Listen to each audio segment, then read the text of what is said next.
Today we're going to be looking at a planet that's 78 million miles from Earth. It's the second smallest planet in the solar system, but it has been the theme for dozens of movies over the last 70 years. We're going to look at what makes it similar to Earth, but it has a very, very light atmosphere. But we're going to look at it from photographs taken by the surface rovers that are up on Mars right now. So all of this is coming up on Our Night Sky.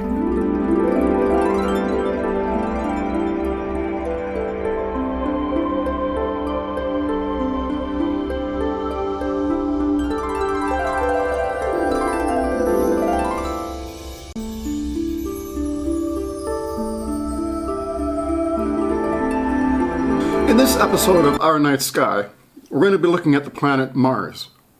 As I mentioned in the introduction, it's the second smallest planet in the solar system, with the diameter only half of the Earth, just a little over 6,000 kilometers.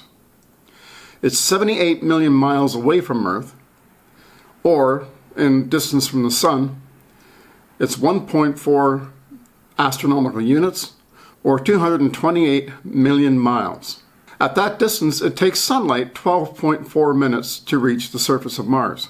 One of the first similarities that Mars has with Earth is that its day, from sunrise to returning sunrise, is 24 hours and 30 minutes. Very, very, very similar to what we experience here on Earth. One Martian year is equal to 687 Earth days, or 1.9 Earth years. And that is an account for its extremely large orbit around the Sun, much larger than what the Earth has. And this brings us to an optical illusion. If we were watching Mars from the planet Earth and measuring its path by noting where it is in relationship to points of reference way out in deeper space using stars, as we go through our orbit and pass Mars, Mars seems to back up and eventually catch back up with us again. And that's just simply a matter of where Mars is and where the Earth appears moving away from it. And as we do that, as we come past Mars and move away from it, our reference points are still the same stars, but we're at a different angle now. And it makes Mars appear to back up, which it really doesn't. But it's a great optical illusion. Same thing happens with Saturn and Jupiter. Now, the gravity on Mars is 38% of that on Earth. In other words, if you weighed 100 kilograms on Earth, you would weigh 38 kilograms on Mars. Now, the atmosphere of Mars is vastly different from Mars. It's mostly carbon dioxide, 96% carbon dioxide, about 2.7% nitrogen, 1.6% argon, and 0.7% of mixed gases. The atmosphere on Mars is also very, very light. It is 14.9 pounds per square inch. The pressure of Mars is less than 1% of the pressure of Earth. So it's a very, very light atmosphere. But they do have winds. These winds can be very, very powerful. They create another feature similar to what we have on Earth. We're going to take a look at later on. But if you remember back in 2018, the features of Mars were obliterated right across the whole planet by a massive sandstorm that lasted well over a month. And it also caused the demise of one of the probes that is up there. And what they think had happened, these solar panels, the rover Opportunity, gathering electromagnetic energy from the sun and converting that to energy the vehicle could use, because they're out in a plane like that, they were flat. It's believed that they got covered in sand and dust by the sandstorm that had occurred. And the vehicle ceased being able to manufacture its own energy to keep it running. And the sad message that came from that probe to Earth was, my batteries are getting low and it's getting dark.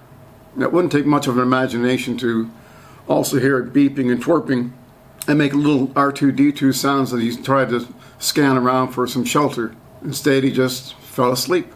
So Earth and Mars, as I've alluded to, they share an awful lot of features that are very, very similar. In fact, Mars pretty much outdoes the features on Earth in many ways. First of all, we'll take a look at what the tallest, most of Mauna Kea is underwater. So its total elevation is 10,211 meters in height. That makes it a little higher than Mount Everest. But Mauna Kea is what they call a shield volcano. It's a very high mountain, but the slopes are very, very gentle. Mauna Kea is over 1 million years old, and it's been dormant since its last eruption 4,000 to 6,000 years ago. Mars, however, has a volcano that's much, much larger than Mauna Kea.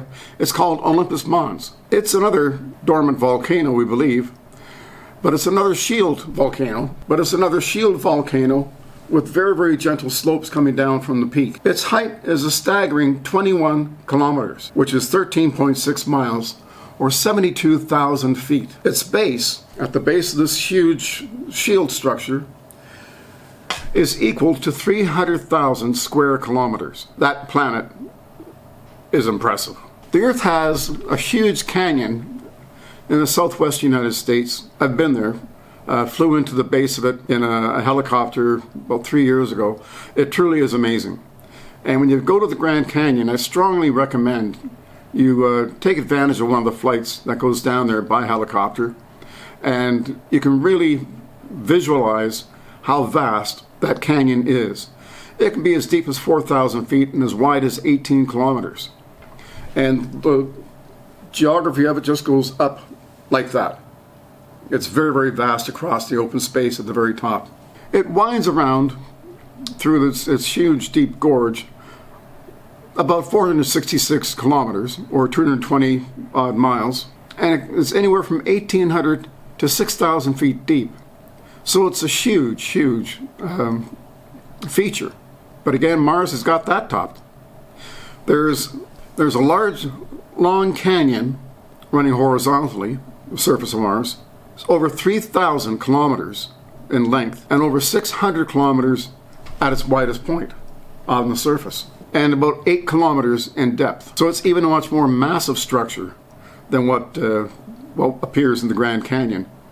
It's hard to determine any features of erosion like the Grand Canyon has, with all those little rivulets and so on coming down over the edge and supplying the Colorado River at the base. Now, another feature that Mars has that is similar to Earth are sand dunes. They seem to snake more than ours on Earth do, and that might be because of the wind. It might be because of the size of the sandy particles that are being blown around, but they're as impressive to look at as anything else.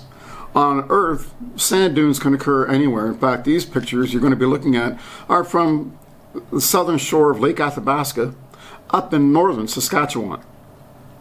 We normally think of sand dunes as occurring in more of a desert type environment where it's very, very dry, and you can get a long plain where wind can travel for miles and miles and blow sand around. But that's way up in northern Canada. It's easy then to realize that sand dunes can be created just about any place you got a breath of air and some dust. Something else that occurs on both planets, are Mars and Earth, is a rock formation called sedimentary rock. And this is layers and layers and layers of rock that form over hundreds of thousands, if not millions of years. On Earth, what makes them really intriguing is they quite often are formed from sediment settling out of water. Now, sedimentary rock can also occur from sediment dropping out of air, out of ice, from wind. But on Earth, they're typically caused in old water beds where sediment has been allowed to drop out, and with that sediment dropping out, you also have dead sea life. Fossilized shells appear. And I can remember as a child, my brothers and I go out and we found a couple of places where this sedimentary rock existed, and we could pull trilobites and everything else out of it, and it was really a wonderful adventure for us to have at that age.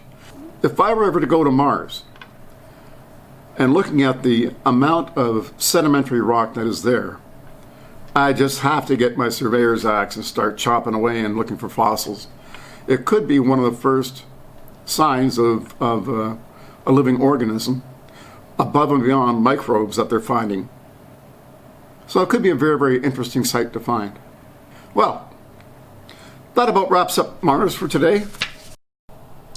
But before we go, I'd like to show you a few photographs that I came across when I was doing the research for this Mars program. The first one you'll see looks like it may have been torn from a cereal box or a sleeve of crackers, or somebody dumped a whole bag load of Twinkies on the ground and just tossed the wrapper down with it. Second photograph I want to show you is actually two photographs taken 15 minutes apart. On the right you'll see some bedrock formations on the planet Mars, and on the left you'll see the exact same photograph, but now it looks like somebody's dropped some trash in the picture spot. In both cases of the photographs, the first one can be explained amongst all the Twinkies as a covering off one of the mechanisms on the rover that fell off and ended up on the ground, and it's only really a couple of centimeters long. It's not as big as it does look.